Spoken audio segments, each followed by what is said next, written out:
For today's ice bath interview, I'm here with Nicole Mathew, instructor and competitor out of Method Jiu Jitsu in South Plainfield, New Jersey.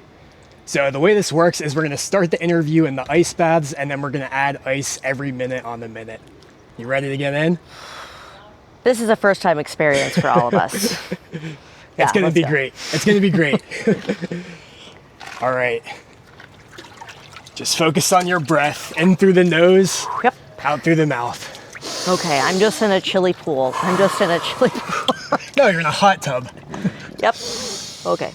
Oh, you're in there. Okay. All right. Oh my God. Okay, I'm going. Okay. Okay, I'm committing. Oh my God, I'm good. Okay, I'm here. Okay, In through the nose, out through the mouth. All right, Nicole, so you have a very high submission rate. What are your tips for that, for people who are struggling with getting submissions in competition? I think that going between upper and lower body attacks is like a really underutilized tool, because every single time you attack one, the other will always open. Okay, so do you train both equally, you'd say? I go through my phases, honestly. Like, I get my favorite submissions, I think, like a lot of people. So I think I'm back in my ankle lock era, but I also will use ankle locks and use a lot of leg attacks to get to Kimuras and stuff like that. So I really think you have to look for where they're reaching. Okay. All right, so I've seen a picture of you weighing in wearing a Mr. Potato Head costume. There's got to be a story behind that. So main character, Himoy, loves to put on a show, and so it was Halloween themed, and I don't really take myself that seriously, so I like to dress up and be funny with it. Did you get the costume just for that, or did you already Absolutely. have it? Absolutely. I love it. I left it with my friend Tom Estorita in Texas, so I hope he's using it. That's awesome. All right, would you say you have a favorite match or career highlight? That's a good question. So some of my favorite matches weren't necessarily ones that I've won either, right? It just depends on how I felt about the performance. So I really loved my match with Mo Black. I thought that went really well. I wound up losing, but it was a really great match. Yeah, I don't know. I think some of my favorite matches are ones that I didn't necessarily win. I really focus on performance, so I don't really think about outcomes. Okay. You're not too sad on whether you win or lose, more about how you do. I just want to make sure that I put on good jiu-jitsu and I'm able to perform my best. Okay. So if you were talking to someone who is just starting out jiu-jitsu, what would your advice be for them? Fail often and fail fast. Okay. Is that your take on competing too? You'd rather just compete as much as possible, even if you're not feeling good going into it as a new person? My number one life mantra in general is to take action quickly. So the faster you do something, the faster you fail on it, your failures are what lead to successes, right? So you're trying to get all of those out of the way as fast as you can. Okay, I like that. All right, This is getting cold. About 4 minutes. 4 minutes, all right. What do you like to do outside of jiu-jitsu? Hang out with my dog and my boyfriend. Okay, anything specific or just relax and wind down from training? So I don't have a lot of spare time. So in my spare time, I really just enjoy spending time with my family. And I have a really adorable lab shepherd named Oscar, and I just like hanging around him. That's awesome. Have you seen the Instagram account of the guy doing jiu-jitsu against his dog? I have. Have you tried that? Oscar is not let's just say that he's not combative. Okay. He's one of the least, oh my dear God, okay, all right, no, we're fine. We're fine, guys. Okay, this is getting me. I can't believe I agreed to this. I've never done this before, okay? Many people have tried. What? Next question, are you big people? Yeah, yeah, apparently. Okay, all right, what's the next question? All right. What's next for you in jiu-jitsu? Do you have anything in mind as far as competing, or are you shifting more towards coaching? What's next for you? So I think I still got some, tricks up my sleeve. So I don't plan on retiring from competing entirely. I am starting, and this year you'll see it because I competed a lot, like at least 2 times a month, every single month for a lot of years. But I do want to switch over to more of a coaching role. I think every dog has its day, right? You can only be top dog for so long.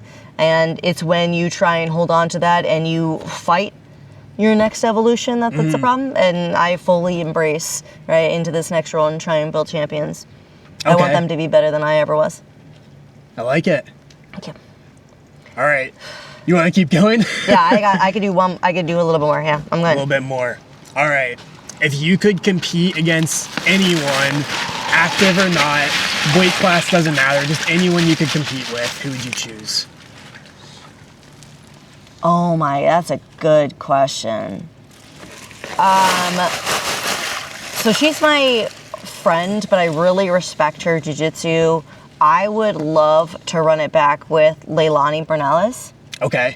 We had like a pretty tight match last time. I think I lost on 2. And she's got some really, really sick jiu-jitsu. I actually really enjoy training with her as well. But she's like probably one of my favorite people to train with. Okay. All right. Walk me through how the CLA approach has changed your game. That's a really... So for moves, like when people were typically drilling moves, everything's like A, B, C, D, but everybody knows that's not how it actually works in jiu-jitsu, right? Because it's my body type versus my opponent's body type. Like there's so many variables and attributes and in people that you're not going to do the exact same move the exact same way, right? So CLA really focuses on consistent principles that will always remain the same. Right? It's a lot of focus of like the in-between. So when I started focusing on that, I met Greg maybe 2.5, 3 years ago, I don't know, something along that. And I started, first of all, when I first went to Standard, I got like fucked up. Straight up, they fucked me up. And then like I kept coming back and I did a little bit better and I just, it had such a positive impact on my jiu-jitsu and not just, okay, yep, we're here. Yep. 2 minutes. Not just how I train, but also how I think about it. Because it's such a focus on progression. This does not feel like pool water. There's no pool water. Okay, I got one more question, then I didn't really call it. One more question. So everyone's talking about 100 men versus a gorilla. How many Nicoles would you need to take down the gorilla? Dude, if you think that I think that any amount of me could take, I'm a realistic individual, and for people that are like how many, none of you are taking down a gorilla. There's got to be some number. Maybe, what's that number? I don't know. 5,000. Just sheer volume, and a lot of them are going to be sacrificed. Okay, 5,000 Nicoles could maybe take on a gorilla. Right? I don't know if you're watching the UFC BJJ. A couple of my friends were on it, Gianni and Kivad, and they asked people like what animal do you think you could realistically take? And like they all are absolutely insane in the animal that they think that they could take on. I'm giving myself a mid-sized senior dog, dude, and I think that's probably the extent. One chimpanzee is fucking me up. Yeah. Anyone. Yeah, okay. Anyone that chimpanzee. I live in reality. Okay. All right. You done? I'm done. Yeah, I'm done. All right. So Okay. to warm back up. Okay, yep. Oh my dear God. I was like, okay, yep. Lasting damage. Well, I was like sitting. Everything's waking up. I was sitting on my butt, like on my heels, so this part was like, a little. And so when I separated, I felt the cold. Okay. All right. So to warm up, get a can't feel little my bit toes. low. Yep. This is called a horse stance. And we're going to extend one arm out and then switch and extend out the other way. Okay. So we're activating our legs to get blood flowing up into our bodies, Yep. warm blood, and then we're extending our arms to stretch the intercostal muscles in between our ribs. Excellent, because I That's did gonna break help warm those. us up. There we go. The ice bath will help then.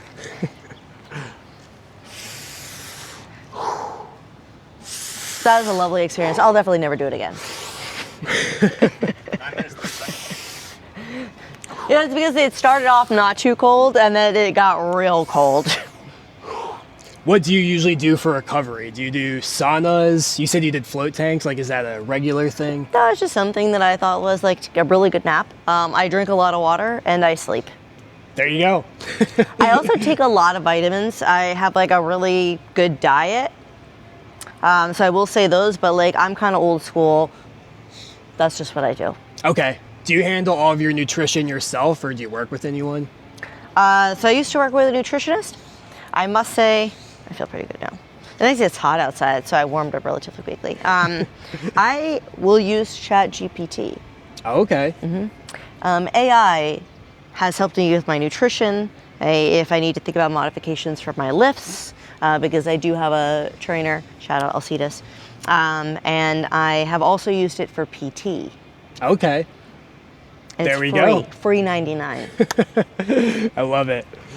All right. Well, I appreciate the time, and I'm glad you joined me for the ice bath. Oh, you know, your first time experience.